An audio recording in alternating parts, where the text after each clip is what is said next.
तो guys welcome back to my new blog. तो हम आए थे यहाँ फिरोज़ा कोटला। ये फिरोज़ा कोटला ने किला बनवाया था, तो इसके बारे में आइए थोड़ा हम जानकारी लेते हैं। एक भैया हैं उनसे। हाँ भैया, ये कब बनवाया था?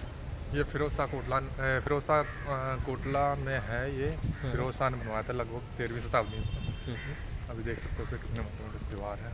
हाँ ये देखिए, सारे बहुत मोटी। ये देखिए पीछे दिखाओ कितने मोटे मोटे से खंबे हैं, है ना। हाँ बिल्कुल, लेकिन ये बस टूटा हुआ पार्ट है। ये कभी हॉल रहा होगा ऊपर, बिल्कुल। हाँ, ये छत रही होगी यहाँ पे ऊपर। ठीक है, ये छत रही होगा, ये टूट गया है। कुछ उसके पार्ट हैं, टूटे हुए पार्ट। ये देखिए कितनी मोटी मोटी दीवारें हैं गाइस। हाँ, ये 12वीं शताब्दी का बनाया हुआ है ये। हाँ हम एक्चुअली यहाँ पे देखने के लिए आए हैं कि अशोक का एक पिलर था, जो कि दिल्ली टोपरा एक जगह है, टोपरा एक गाँव है, उस जगह पे मतलब पहली बार फिरोज शाह ने इसको 1326 के आसपास इसको जब देखा था, तो आश्चर्य करा उसने कि है क्या आखिर ये, जो कि बिल्कुल सोने की तरह चमक रहा था। सोने की तरह। हाँ, बिल्कुल सोने की तरह चमक रहा था। तब उसने क्या करा, उसको वहाँ से प्लान करा। हाँ। ये इतना सुंदर उसका महल हुआ करता था, उसने उसको लगा कि उसको उठा करके यहाँ लाया। और लाने का जो प्रोसेस रहा था उसका, कहा जाता है कि लगभग 42 पहियों की गाड़ी थी। उस पर उसने पहले इस पिलर को उखाड़ के रखा, फिर इसे यमुना नदी के थ्रू इसे दिल्ली लाया गया था। और यमुना नदी में भी जो एक हज़ार टन वाली नावें होती, उन सबको जोड़ा गया। अच्छा। और उस पर रुई रखा गया, बहुत मुलायम सा, जिससे कि इस अशोक पिलर को मतलब सेफली इसको रखा जा सके, ये टूटे ना। तो उस पर रख के और बहुत खूबसूरती से वो तो अभी भी चमक रहा है वो इतना जितना पहले चमक रहा था? वहाँ पे जाकर के उन्होंने अपने जस्ट टॉप पे ही इस पिलर को लगा दिया था। वैसे तो वो 2 पिलर लाए थे।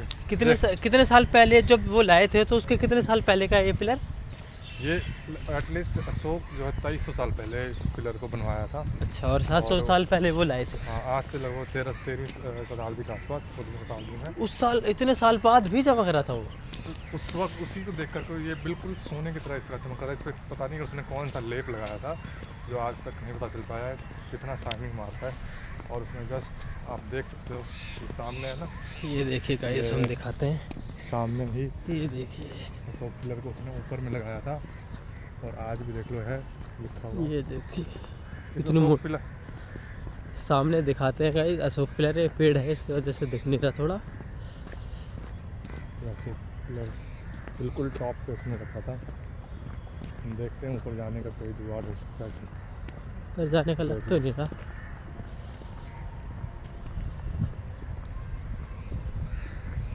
नॉर्मल वैसे ये पिलर इसमें थोड़ा सा टूटा हुआ दिखाई दे रहा है ऊपर से। हाँ, लेकिन और इस पिलर के बारे में ये बता रहा हूँ,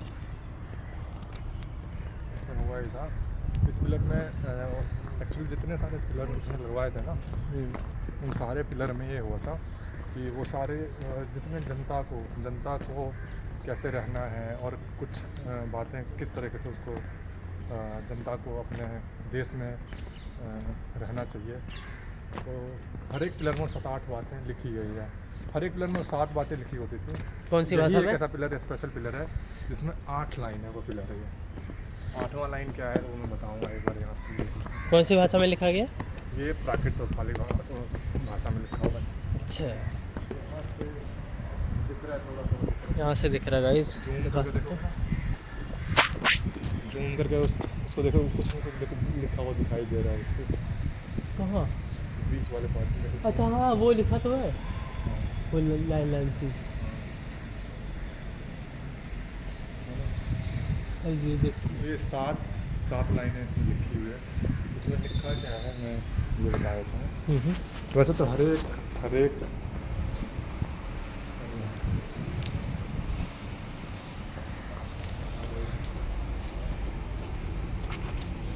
यहाँ पे अभी भी नमाज होती है गाइस।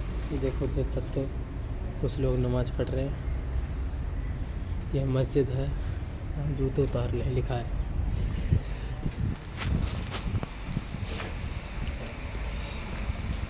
मतलब इस पे नहीं आता क्या?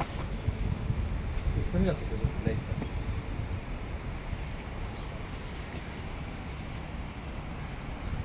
इसमें जो लिखा हुआ है ना प्राकृत पाली में लिखा हुआ है, उसमें एक्चुअली लिखा क्या है मैं बताता हूँ। सब छठे सातवें लाइन में जो लिखा हुआ है, सब में तो एक ही बात लिखा हुआ है कि जितने सारे बंदे हैं, हमें हर एक बंदे के लिए क्या है मतलब दयालुता दिखाना चाहिए।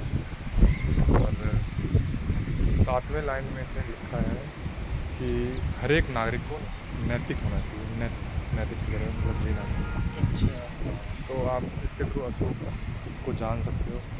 अशोक सिर्फ और सिर्फ ह्यूमैनिटी के लिए और इंसानों के लिए नहीं, जानवरों के लिए भी उसने लिखा। उसने इवन ये भी लिखा है कि जो भी हर एक 10 कोस पे एक वो होना चाहिए, मतलब कुआं होना चाहिए, और पानी पीने के लिए, और उस कुएँ के अंदर जाने के लिए मतलब जानवर भी चले जाए उसके अंदर, सीढ़ी होनी चाहिए। सीढ़ियाँ होनी चाहिए।